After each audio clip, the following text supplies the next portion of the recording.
Boa tarde. O dia ainda não acabou e Deus continua trabalhando a seu favor.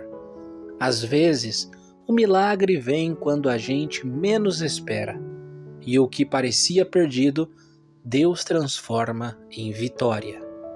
Não desista, não murmure, apenas confie. Deus tem poder para mudar histórias em um instante e o seu tempo é perfeito, sempre. Ainda hoje, algo bom pode acontecer na sua vida.